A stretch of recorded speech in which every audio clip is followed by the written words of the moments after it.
Señor, que tus enemigos huyan delante de ti. Levántate, levántate, Señor, que tus enemigos huyan delante de ti. Mas los justos se alegrarán, cantarán con regocijo. El Señor se ha levantado, ha triunfado con poder. Mas los justos se alegrarán, cantarán con regocijo. El Señor se ha levantado, ha triunfado con poder.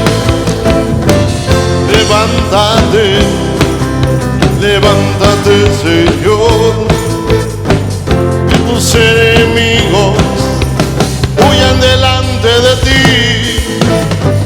Levántate, levántate, Señor, que tus enemigos huyan delante de ti.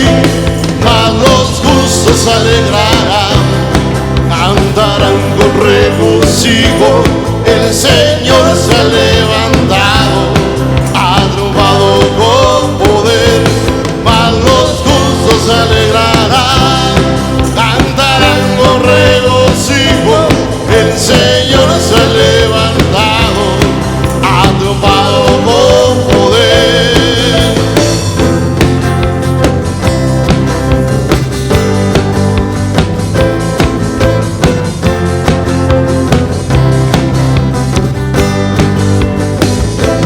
Mas los justos se alegrarán, cantarán con regocijo. El Señor se ha levantado, ha triunfado con poder. Mas los justos se alegrarán, cantarán con regocijo. El Señor se ha levantado, ha triunfado con poder.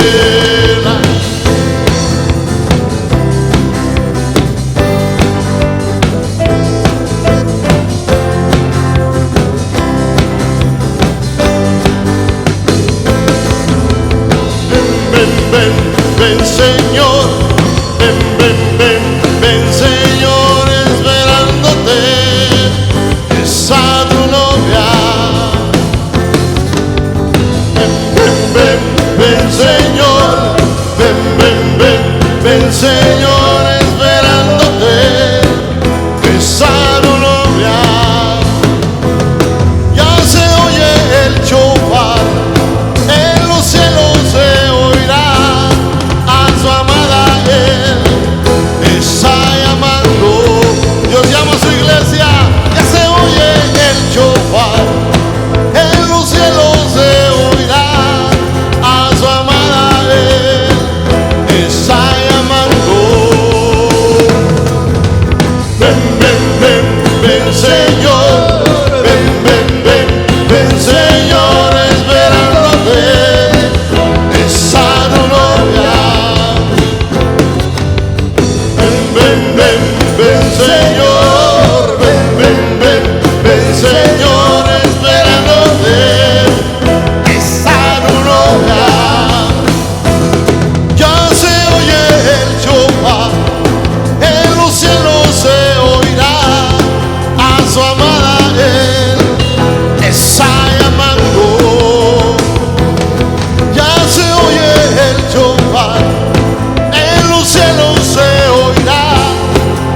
la cautividad. Seremos como los que sueñan. Mi boca llenará de risa, mis labios de alabanza. Entonces dirán las naciones, grandes cosas ha hecho el Señor. Mi boca llenará de risa, mis labios de alabanza. Entonces dirán las naciones, grandes cosas ha hecho el Señor.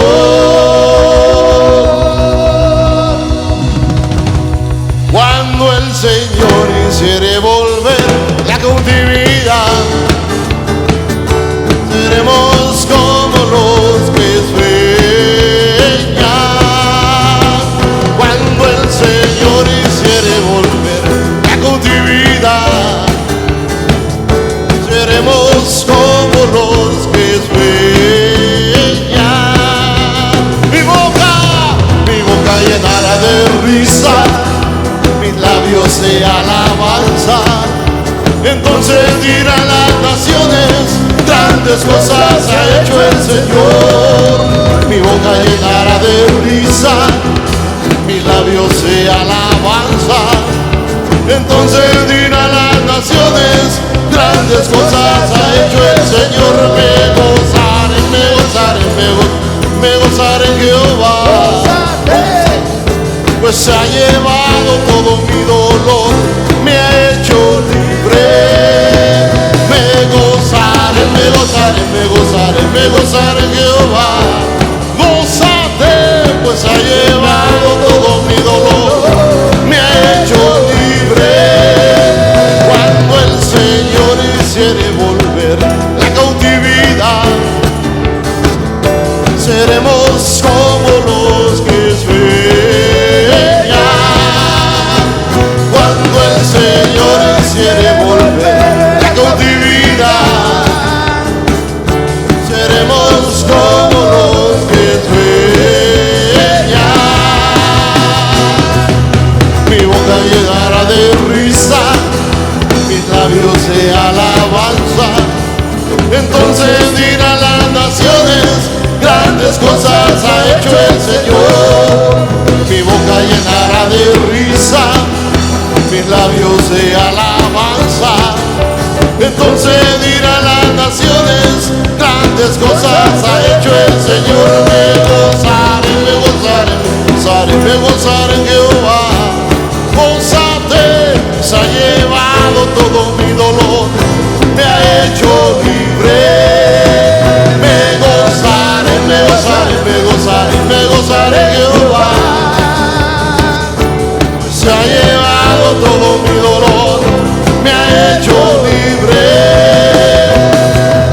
Así como David cantaba, así como David danzaba, así como David fluía en su presencia. Así como David cantaba, así como David danzaba, así como David fluía en su presencia. Yo cantaré, yo danzaré, en su presencia me gozaré y le daré toda la gloria. Ante su trono yo me gozaré, yo cantaré, yo danzaré, en su presencia me gozaré y le daré toda la gloria. Ante su trono yo me gozaré. Así como David cantaba, así como David danzaba, así como David fluía en su presencia. Así como David cantaba, así como David danzaba, así como David fluía en su presencia. Así como David cantaba, así como David danzaba, así como David fluía en su presencia. Así como David cantaba, alcanzaba, así como David fluía en su presencia, porque Él es santo, santo, santo, santo, santo, porque Él es santo, porque Él es santo, santo, santo, porque Él es santo, porque Él es santo, santo, santo, porque Él es santo. Yo también me gozaré. Si es para Él, dáselo más fuerte. Él es digno de alabanza.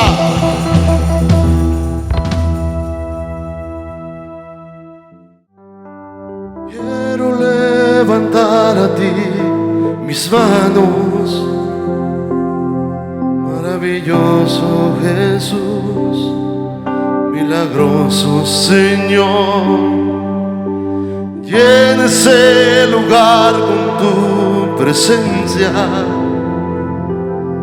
y haz descender tu poder a los que estamos aquí. Quiero levantar a ti mis manos, maravilloso Jesús, milagroso Señor.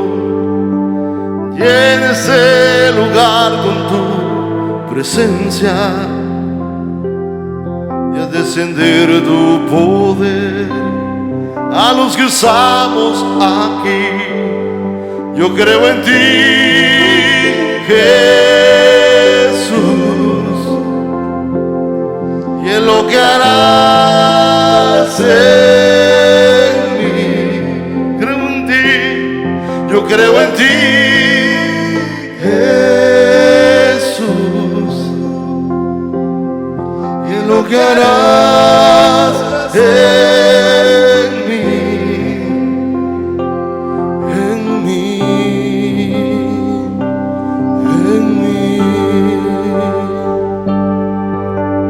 Quiero levantar a ti mis manos, maravilloso Jesús, milagroso Señor.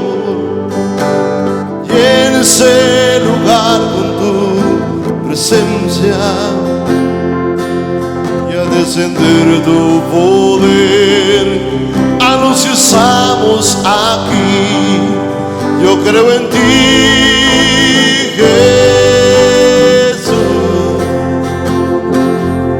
y en lo que harás en mí. Creo en ti, creo en ti, Jesús, y en lo que harás en mí, en mí, en mí. Recibe toda la gloria, recibe toda la honra, precioso Hijo de Dios. Recibe toda la gloria, recibe toda la honra, precioso Hijo de Dios. Quiero levantar a ti mis manos, maravilloso Jesús, milagroso Señor. Llena ese lugar con tu presencia y a descender tu poder a creo en ti, Jesús, y en lo que harás en mí. Yo creo en ti, Jesús, y en lo que harás en mí, en mí, en mí, y recibe toda la gloria, recibe toda la honra, precioso Hijo de Dios, recibe toda la gloria, recibe toda la honra, precioso Hijo de Dios, recibe toda la gloria, recibe toda la honra, precioso Hijo de Dios. La tierra canta, el cielo adora, y todos gritan que tú eres santo Dios. La tierra canta, el cielo adora, y todos gritan que tú eres santo. Oh, oh, oh, oh,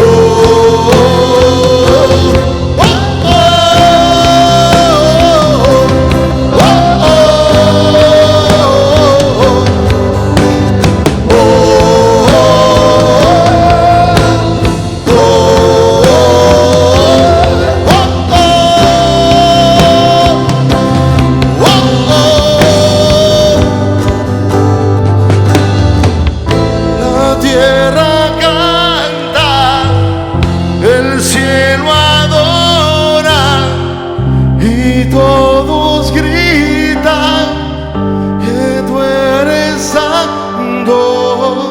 La tierra canta, el cielo adora, y todos gritan que tú eres santo.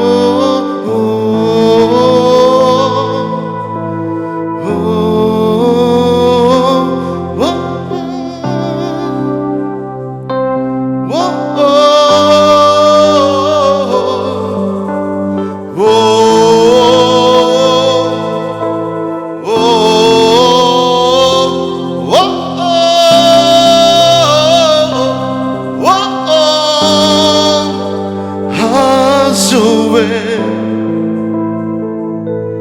haz llover,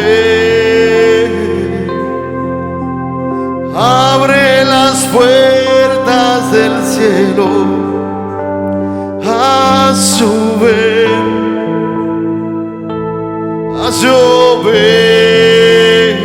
sobre mí, abre las puertas del cielo, haz llover, haz llover,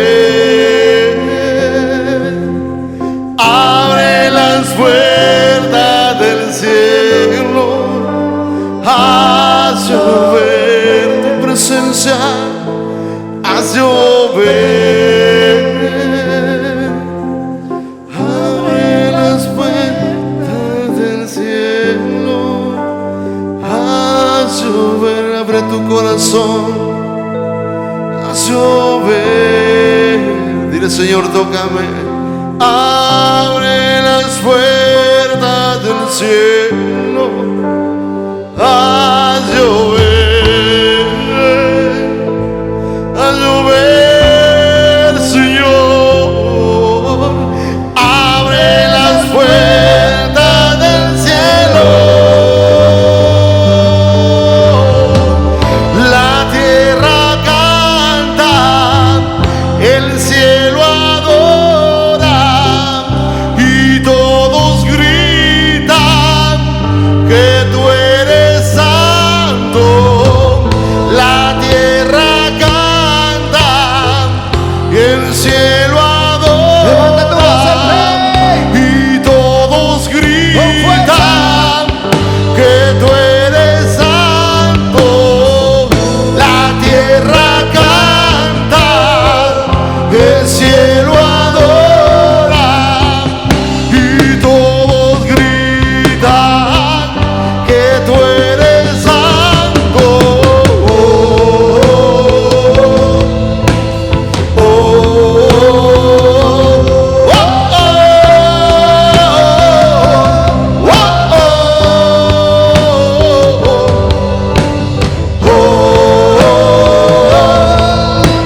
le sueno, Señor.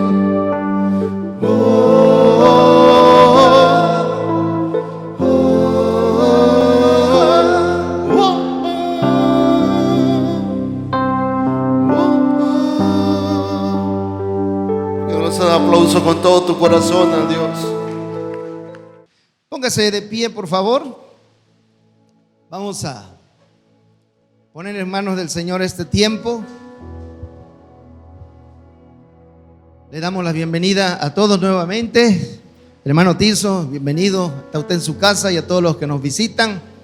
Entonces, vamos a orar. Padre, te damos gracias en esta tarde, ponemos en tus manos este tiempo, Señor, y te pedimos que sea tu Espíritu Santo el que nos ayude, el que nos revele tu verdad, el que nos lleve, Señor, al conocimiento pleno de tu palabra. Y ponemos nuestro corazón en el nombre de Jesús. Amén. Abra su Biblia, por favor, en Apocalipsis, capítulo 2. Apocalipsis capítulo 2. Vamos a leer del versículo 12 al 17. Apocalipsis capítulo 2 del versículo 12 al 17. Recuerda que estamos compartiendo los mensajes a las 7 iglesias, que también tiene una aplicación para nosotros, ¿sí? Y dice la palabra de Dios en Apocalipsis capítulo 2, versículo 12, el mensaje a Pérgamo. Y escribe el ángel de la iglesia en Pérgamo: el que tiene la espada aguda de 2 filos dice esto: yo conozco tus obras y donde moras, donde está el trono de Satanás, pero retienes mi nombre y no has negado mi fe, ni aun en los días en que Antipas, mi testigo fiel, fue muerto entre ustedes, donde mora Satanás. Pero tengo unas pocas cosas contra ti, que tienes ahí a los que retienen la doctrina de Balaam, que enseñan a Balac a poner tropiezo ante los hijos de Israel, a comer de cosas sacrificadas a los ídolos y a cometer fornicación. Y también tienes a los que retienen la doctrina de los Nicolaitas, la que yo aborrezco. Por tanto, arrepiéntete, pues si no, vendré a ti pronto y pelearé contra ellos con la espada de mi boca. El que tiene oído, oiga lo que el Espíritu dice a las iglesias. El que venciere, daré a comer del maná escondido, y le daré una piedrecita blanca, y en la piedrecita escrito un nombre nuevo, el cual ninguno conoce sino aquel que lo recibe. Puede sentarse. Ya hemos comentado en semanas pasadas que los 7 mensajes a las 7 iglesias tiene que ver o se aplica a las iglesias que han existido, a los tipos de iglesias que han existido a lo largo de toda la historia de la humanidad. Es decir, en cada etapa de la historia de la humanidad, la iglesia de Jesucristo se ha caracterizado por alguna situación, aún en el entorno histórico y político y religioso, se ha caracterizado de alguna manera. Y aplica para la iglesia universal, para todos los creyentes en Cristo a nivel mundial, pero también aplica este mensaje para la iglesia local. Nosotros como Centros Cristianos somos una iglesia local, y también aplica para la iglesia personal. Hágase usted así y tóquese aquí el pecho y diga: yo soy la iglesia de Cristo. Amigos de las redes, Dios les bendiga, les saludamos. Gracias por conectarse. Usted diga: soy la iglesia de Cristo. Y dice la Biblia que donde 2 o 3 nos congregamos en su nombre, ahí está Él. Entonces, este mensaje también tiene una aplicación para cada uno de nosotros de manera personal y de manera congregacional. Pérgamo, dice el comentario ilustrado que era una antigua ciudad en el Asia Menor, era la capital del Asia Menor, que hoy actualmente se conoce como Turquía. Entonces, los que saben un poquito de geografía, pues Turquía está del otro lado del mundo, ¿no? Para que tengamos solamente una idea, ahí se ubicaba Pérgamo. Era un lugar donde se usó por primera vez el pergamino, y de ahí la palabra Pérgamo. Recuerden que los pergaminos eran una especie de pieles que secaban para poder hacer los escritos, hacer las escrituras, y ahí se usó por primera vez. De ahí viene la palabra pergamino, de Pérgamo. Se encontraba ubicado a unos 80 kilómetros de Esmirna. La semana pasada el primer mensaje que hablamos fue de Éfeso, luego hablamos de Esmirna y ahora estamos hablando de Pérgamo. Esmirna estaba como a 56 kilómetros al norte de Éfeso. Dijimos que como de aquí a Villahermosa más o menos. Y Pérgamo estaba a 80 y pico de kilómetros adelante de Esmirna. Entonces, que de Villa para allá usted tendría que calcular unos 80 kilómetros. Allá un poquito más adelante de Cárdenas, 30 kilómetros más, ¿no? Para que más o menos tengamos una referencia. Y se encontraba en un monte alto, en una montaña. Y además, esta ciudad de Pérgamo era característica porque había muchos templos y muchos altares a diferentes dioses. Era una zona de mucha idolatría, había demasiados templos y altares a diferentes dioses. Entonces, esa era la situación de Pérgamo. Y vamos a analizar las características del mensaje a este tipo de iglesia. Una de las características que menciona aquí la Biblia en el versículo 13, dice: yo conozco tus obras y donde moras, donde está el trono de Satanás, pero retienes mi nombre y no has negado mi fe, ni aun en los días en que Antipas, mi testigo fiel, fue muerto entre ustedes, donde mora Satanás. Una de las características de Pérgamo es que era una iglesia que trabajaba, era una iglesia que se involucraba, no era una iglesia que solamente estaba de espectador, como muchas veces nos pasa a nosotros. Dijimos que eso tiene una aplicación personal. Usted se va a ir analizando a la luz de esta palabra. Esta iglesia trabajaba mucho, pero sin caer en el activismo. Ya hablamos, por ejemplo, de la iglesia a Éfeso, que era una iglesia que trabajaba mucho, pero cayó luego en el activismo y se olvidó de su creador. Empezó a caer en la rutina y a hacer muchas cosas, pero se olvidó del creador. Entonces nosotros tenemos que tener equilibrio, tenemos que trabajar, pero con equilibrio, no olvidándonos de Dios, porque muchas veces nos podemos estar encontrando haciendo cosas que Dios no nos mandó a hacer. Así que dígale al que está a su lado, dígale: involúcrate en la obra de Dios. Amigos de las redes, involúcrese en la obra de Dios. Esta iglesia trabajaba, no solamente se sentaba, sino que se involucraba. Otra de las características que tenía la iglesia de Pérgamo es que en ese lugar, dice ahí el pasaje, que estaba el trono de Satanás. Y cuando hablamos del trono de Satanás, literalmente en esa ciudad, en ese momento histórico, habían templos dedicados al culto y a la adoración de Satanás. Y entonces, 2000 años después o más, usted se pone a pensar en diferentes partes del mundo, y también hay templos e iglesias dedicadas a la adoración a Satanás. Y así mismo estaba pasando en Pérgamo. Hay quienes adoran a Satanás y también hay quienes adoran la muerte, con el argumento de que la muerte venció a Jesús en la cruz del Calvario.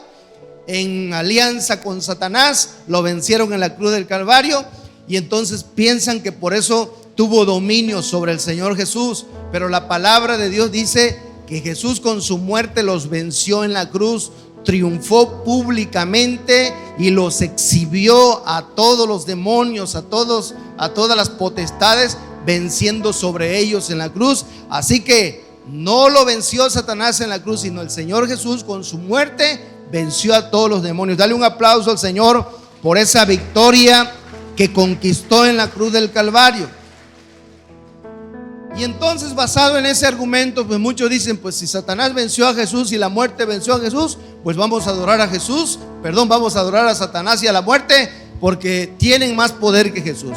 Pero vamos a ver solamente 2-3 versículos en la Biblia que nos hablan de cómo va a terminar Satanás.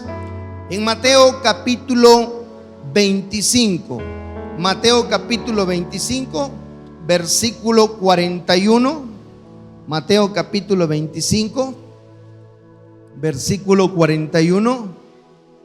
Dice ahí la palabra de Dios. Mateo capítulo 25, versículo 41. Entonces dirá también a los de la izquierda: apártense de mí, malditos, al fuego eterno preparado para ¿quién? Dice la Biblia.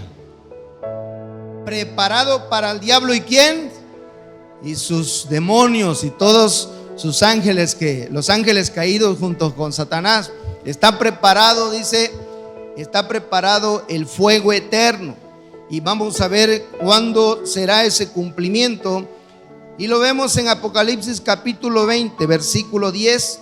Apocalipsis capítulo 20, versículo 10. Apocalipsis capítulo 20,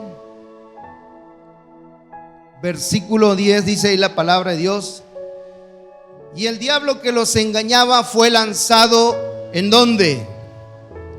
En el lago de fuego y azufre, donde estaba la bestia y el falso profeta, y serán atormentados día y noche por los siglos de los siglos. Entonces el Señor Jesús en Mateo dijo que el fuego eterno está preparado para el diablo y para sus ángeles. Y aquí finalmente, en aquella lucha final que todos han oído mencionar, el Armagedón, finalmente será destruido Satanás y sus demonios. Entonces hay muchas citas más, pero no es el fin que nos enfoquemos en esto, solamente para hacer referencia de que así como en Pérgamo se adoraba a Satanás, y hoy día hay personas que adoran a Satanás y tienen templos e iglesias en dedicación del culto y adoración a Satanás con el argumento de que Satanás venció a Cristo en la cruz, realmente la Biblia nos enseña otra cosa, que será vencido y derrotado en el día final. Por esa razón nosotros tenemos que permanecer creyendo en Jesucristo y en su poder, y no desviar nuestra adoración hacia otros lados. Esa era la situación que imperaba en la iglesia de Pérgamo, pero actualmente les reitero, hay personas que desvían su adoración y su atención a otra cosa. Hacía mención de que hay quienes adoran a la muerte. Solamente quiero mencionar un versículo en la Biblia, Isaías 25:8. Isaías capítulo 25. Isaías capítulo 25:8. ¿Ya estamos? Isaías 25:8. Dice ahí la palabra de Dios: destruirá a la muerte para siempre. ¿Para cuándo? Para siempre, dice la palabra de Dios. Y enjugará Jehová el Señor toda lágrima de todos los rostros, y quitará la afrenta de su pueblo de toda la tierra, porque Jehová lo ha dicho.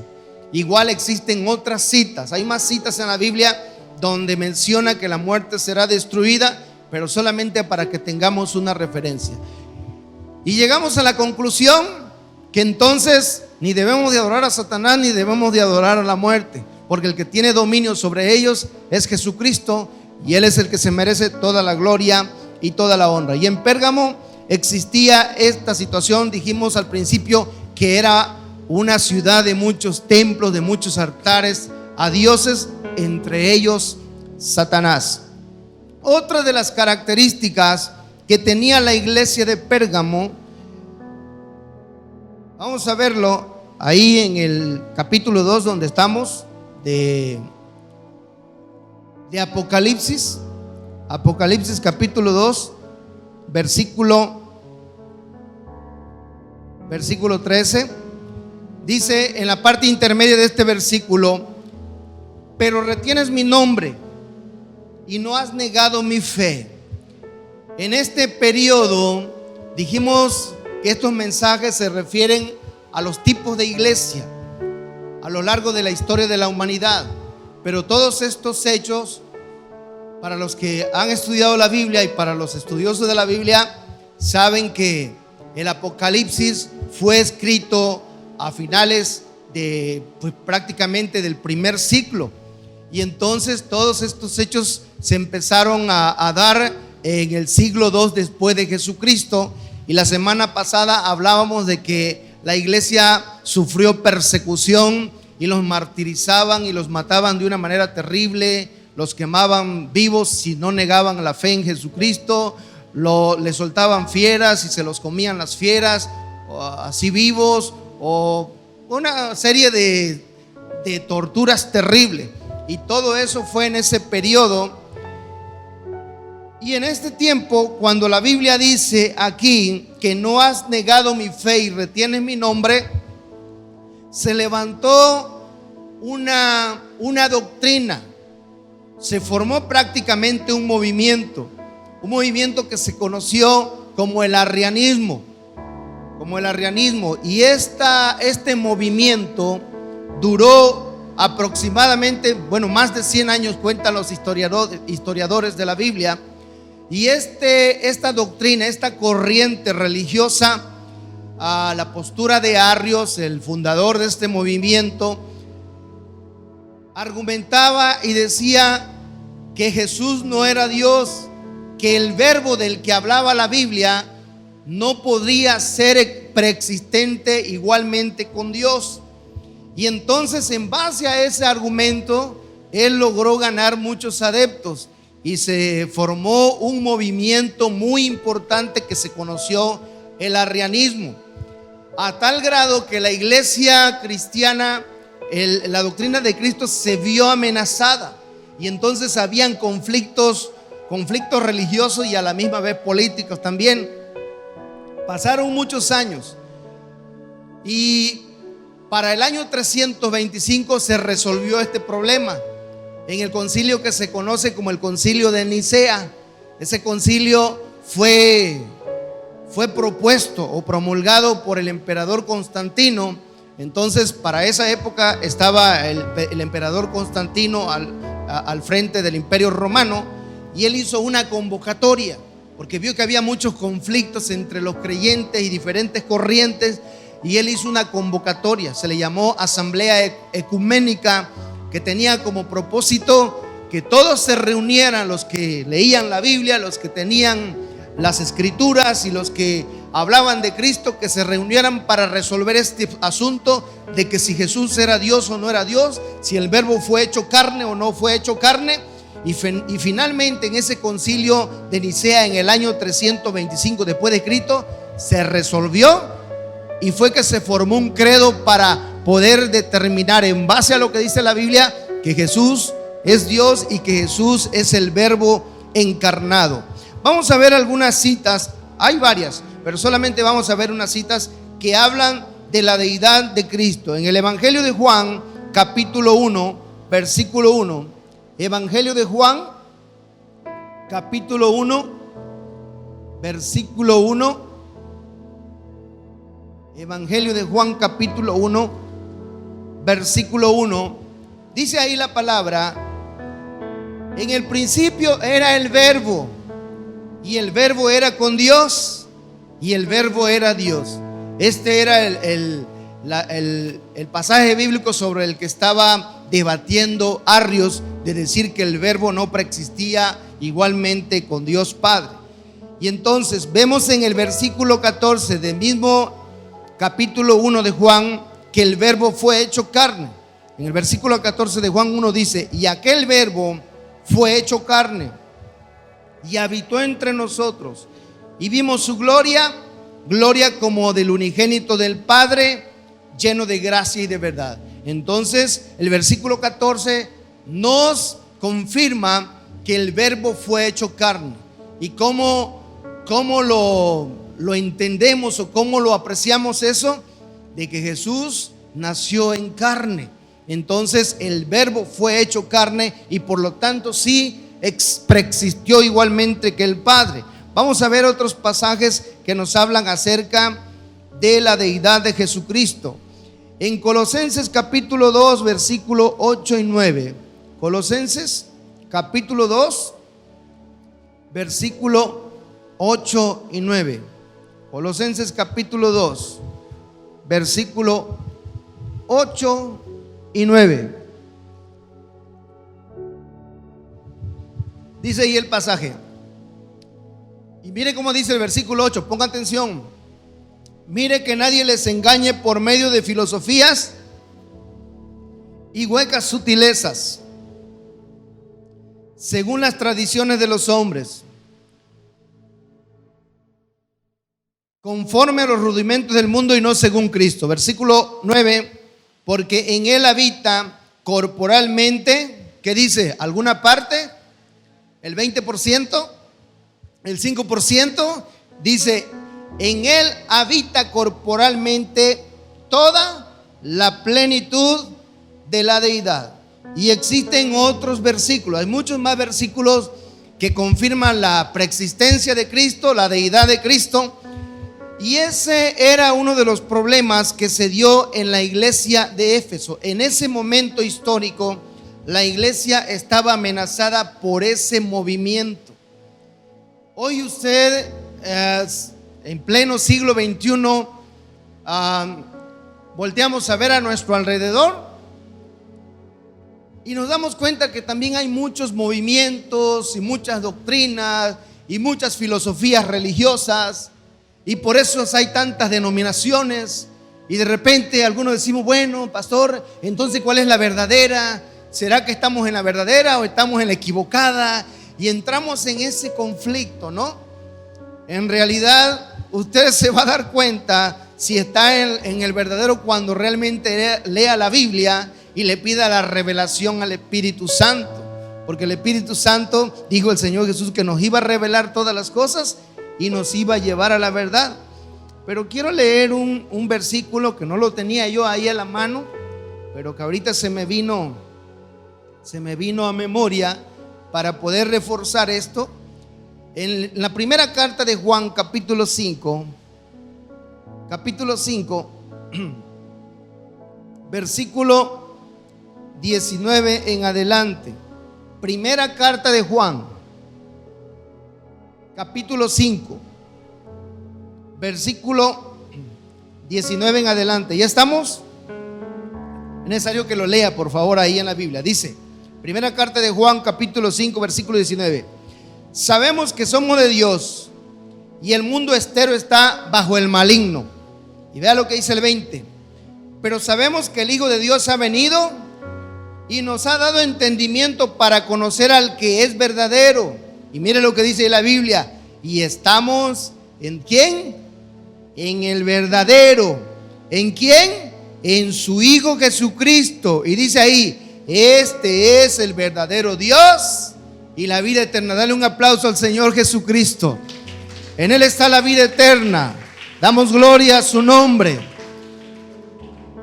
Entonces, con estos pasajes nos damos cuenta que aunque ese movimiento en aquella época de la historia fue un peligro para la doctrina cristiana, un peligro muy fuerte, pero que finalmente pues Dios salió victorioso, aún hoy en nuestros días nos vamos a encontrar, como les reitero, diferentes doctrinas.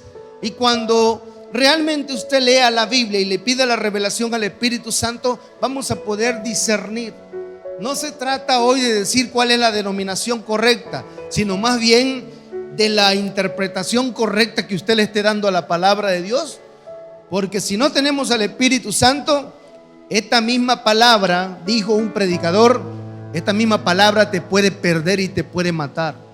Y además el apóstol Pablo lo dijo en la carta a los Corintios, digo, la letra mata, el Espíritu es el que vivifica y da vida.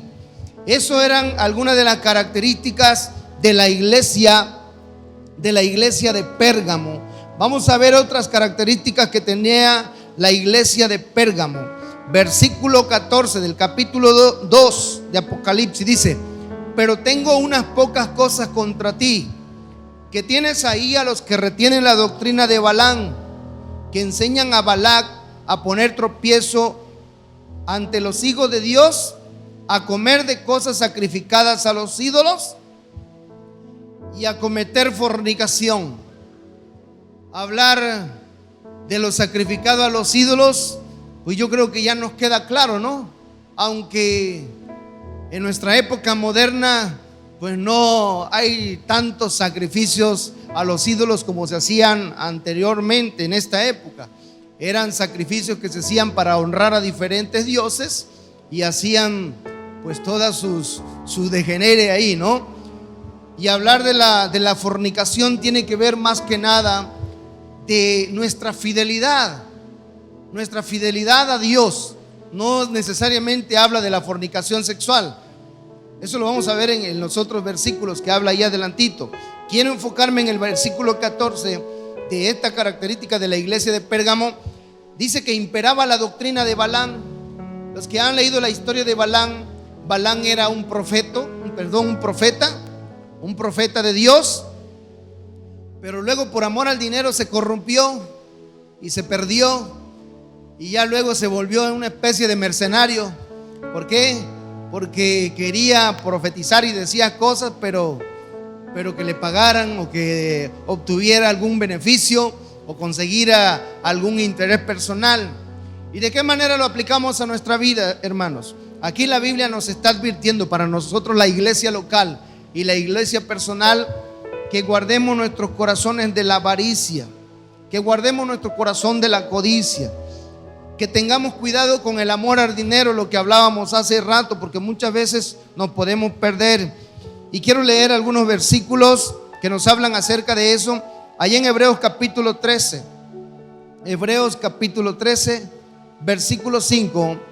Hebreos capítulo 13, versículo 5, dice ahí el pasaje: sean sus costumbres sin avaricia, contento con lo que tienen ahora, porque Él dijo: no te desampararé ni te dejaré. ¿Sabe? Muchas personas nos critican a los cristianos y dicen: es que ustedes son unos conformistas. Yo quiero que hagamos la diferencia entre vivir con contentamiento y ser conformistas. Y la Biblia no nos enseña a los hijos de Dios a que tenemos que ser conformistas. Podemos tener aspiraciones. A veces aspiramos a tener una buena casa, un buen carro. A veces aspiramos a tener buenas cosas. Y Dios no está peleado con eso. El asunto es que nosotros lo adquiramos de una manera ilegal, injusta, haciendo fraude, lastimando a otras personas o haciendo tracaladas, como conocemos, o como lo dice la Biblia, haciendo truhanerías.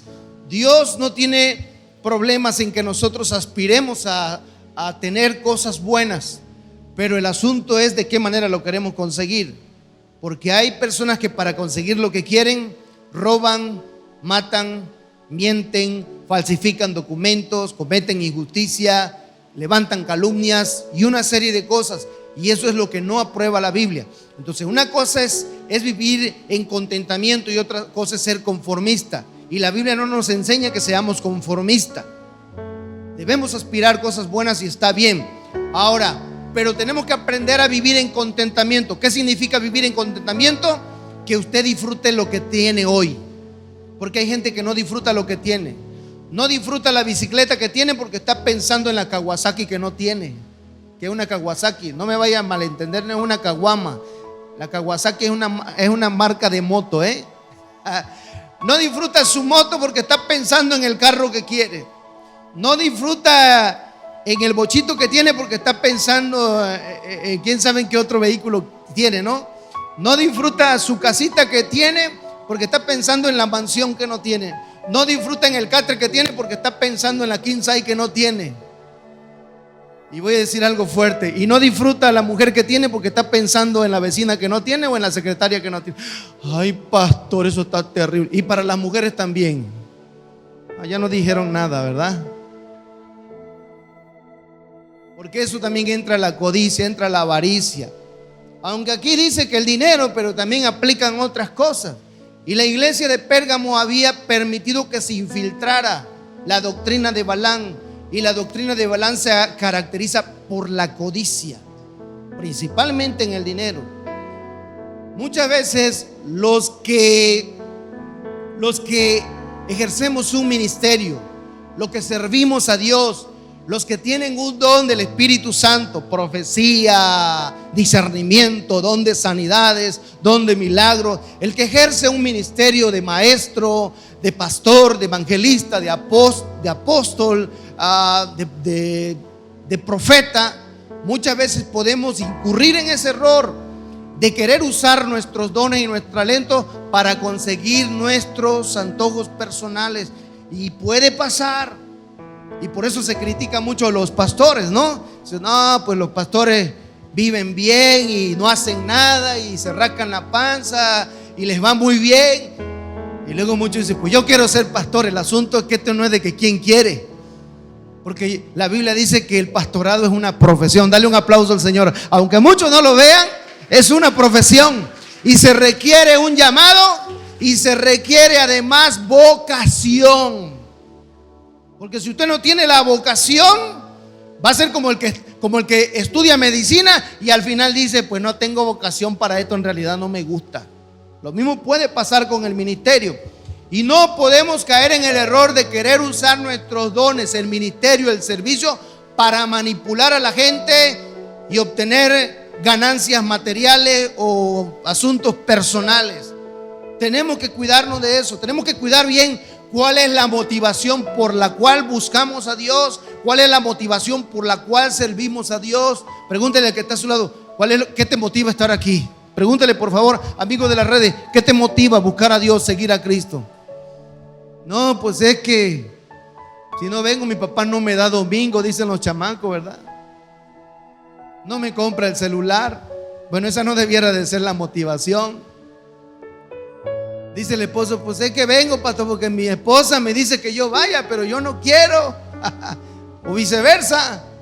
Tenemos que ver cuál es la motivación, que nuestra motivación sea una motivación genuina, de amar, de servir, de buscar a Dios de manera desinteresada. Y cuando le hacemos de manera desinteresada, pues Dios es fiel.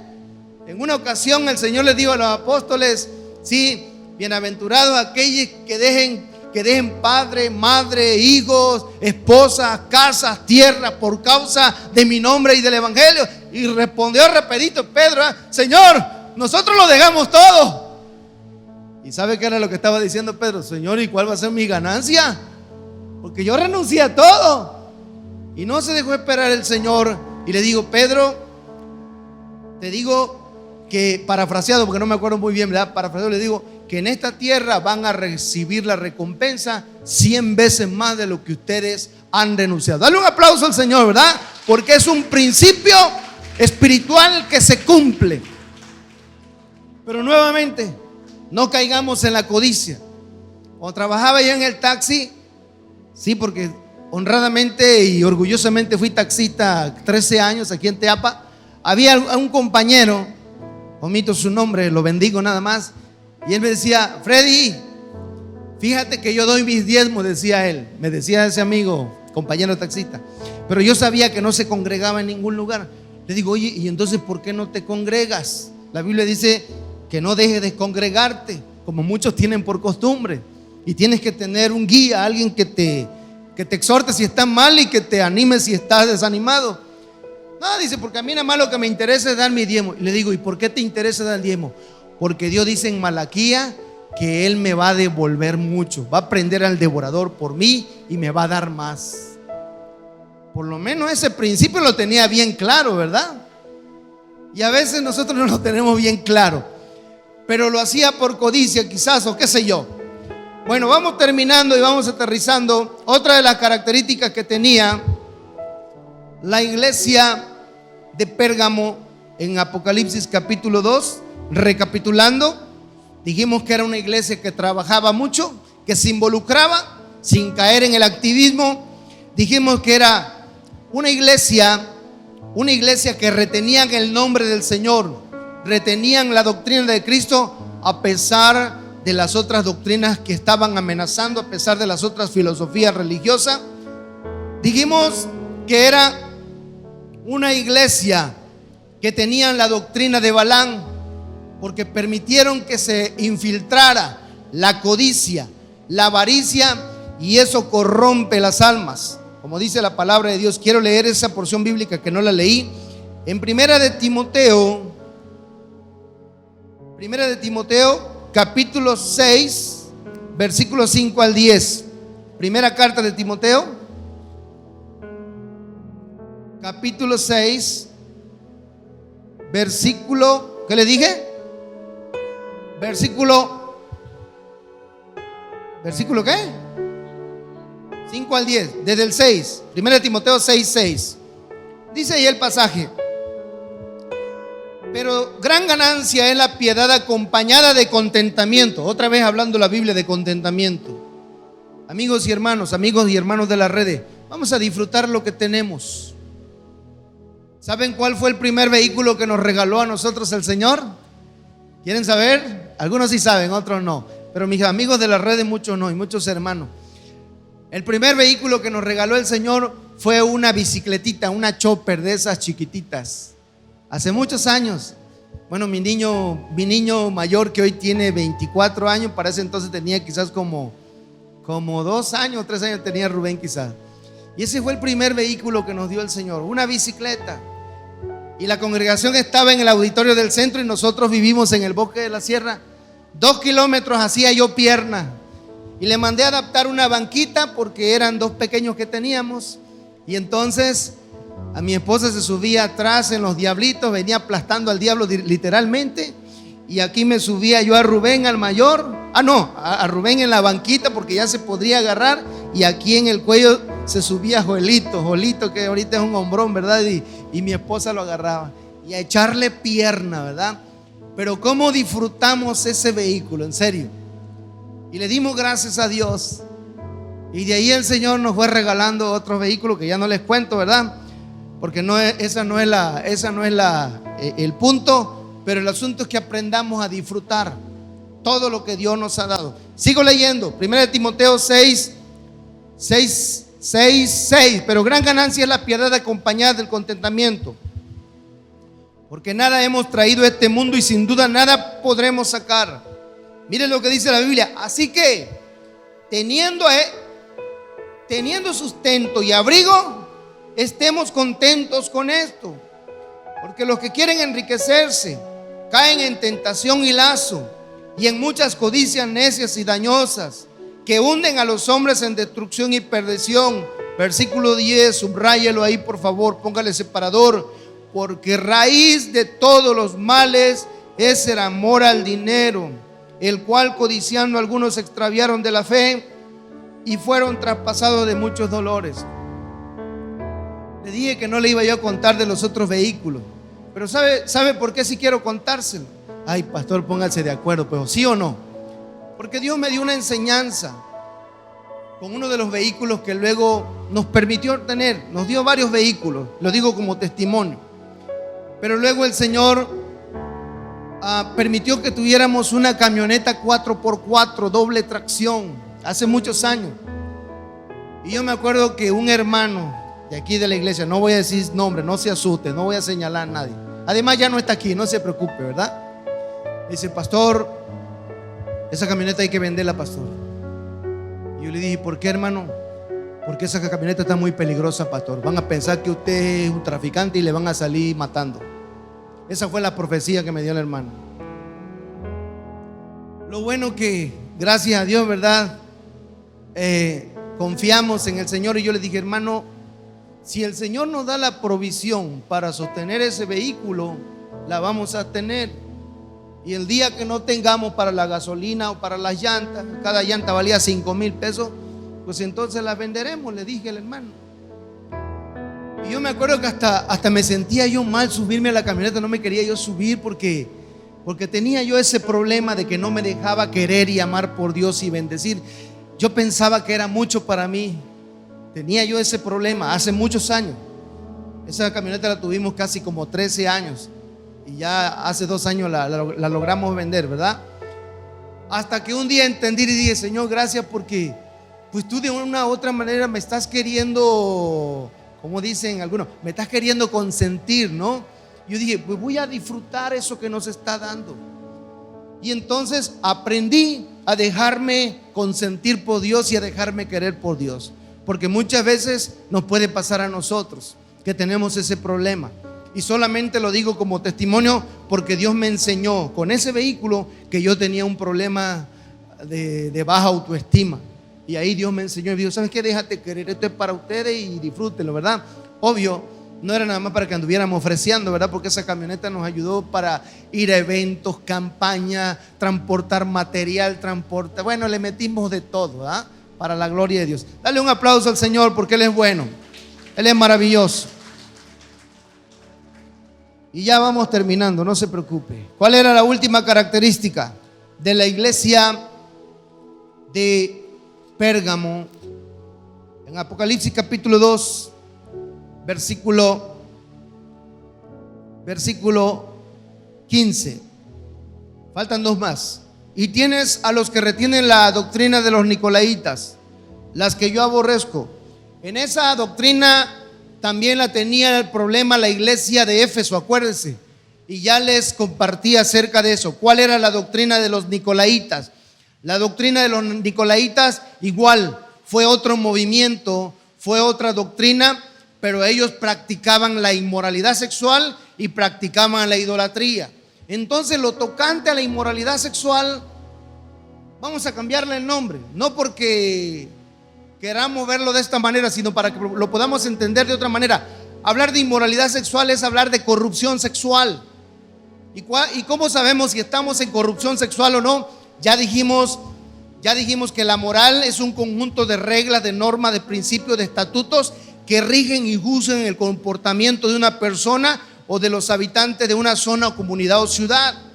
Y entonces, si nosotros nos llamamos cristianos, los principios, los estatutos, los preceptos de Dios en la Biblia tocante a la sexualidad son los que nos rigen y debemos conocerlos. Si nosotros nos salimos de ese marco de referencia, usted y yo estamos cayendo en corrupción sexual. La más típica es la infidelidad, es el adulterio, es el engaño, pero también entran otros tipos de corrupción sexual como la pornografía, y hoy también se está dando hasta la corrupción sexual virtual.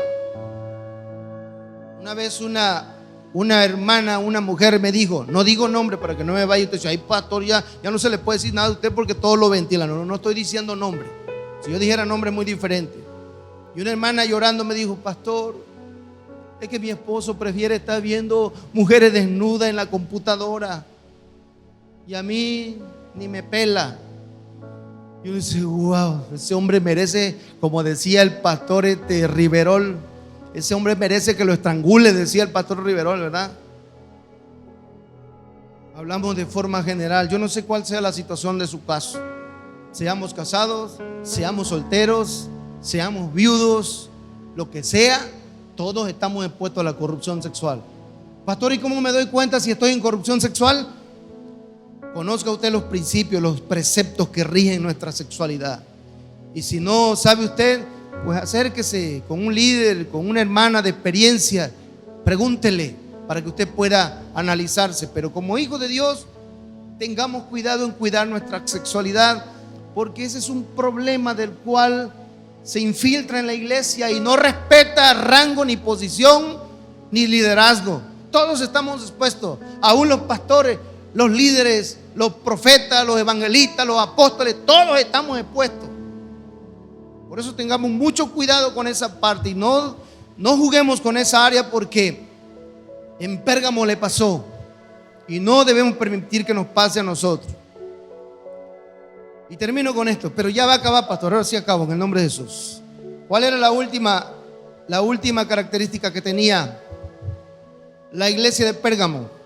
Que el Espíritu Santo los invitó a que se arrepintieran. En el versículo 16 dice: por tanto, arrepiéntete, pues si no, vendré a ti pronto y pelearé contra ellos con la espada de mi boca. El Señor los invitó a que se arrepintieran. Y cierro con este versículo, segunda de Pedro 3:9. Segunda carta de Pedro. Segunda carta de Pedro, capítulo 3, versículo 9.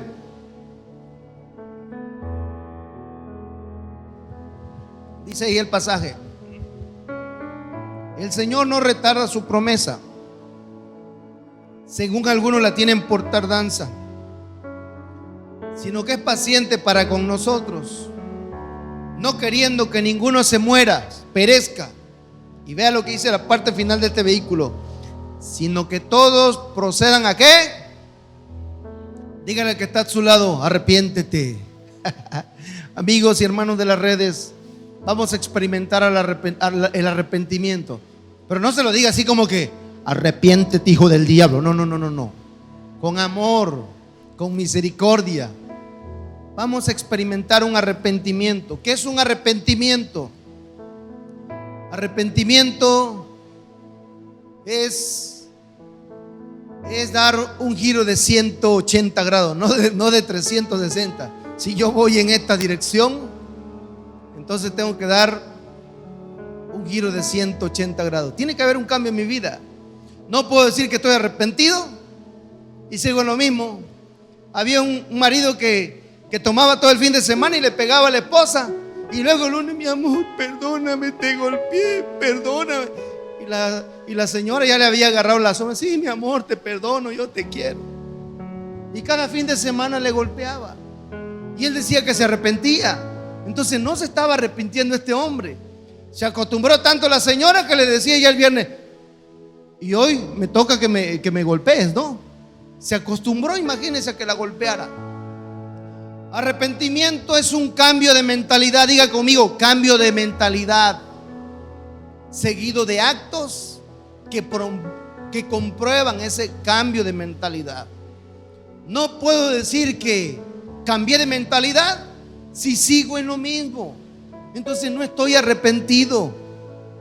A lo mejor nada más estoy esa frase se me olvidó. Cuando no estás arrepentido, pero sientes que hace algo. ¿Cómo? Ándale, remordido.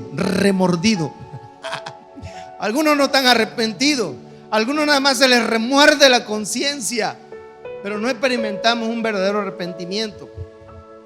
Y cuando Juan el Bautista confrontó a los religiosos de su tiempo y a los políticos y a los burócratas y a todas las personas, le dijo: hagan frutos dignos de arrepentimiento. Y eso es lo que el Espíritu Santo te está diciendo hoy a ti, hombre, mujer, matrimonio, joven, adolescente, adulto mayor. Nos está diciendo el Espíritu Santo: vamos a hacer frutos dignos de arrepentimiento. Si estamos haciendo algo que está mal, estamos adoptando algo en nuestra mente y en nuestro corazón, algo que está mal, vamos a renunciar a ello y realmente hacer las cosas como Dios quiere que las hagamos. Porque si no, dice la palabra de Dios, no vamos a alcanzar esa salvación y esa vida eterna. Póngase de pie, vamos a orar al Señor y vamos a pedirle al Espíritu Santo que nos ayude a arrepentirnos. No a removernos, sino a arrepentirnos. Padre, te damos gracias. Te damos gracias, Señor, por tu palabra. Dele gracias ahí. Dígale: gracias por tu verdad, Señor.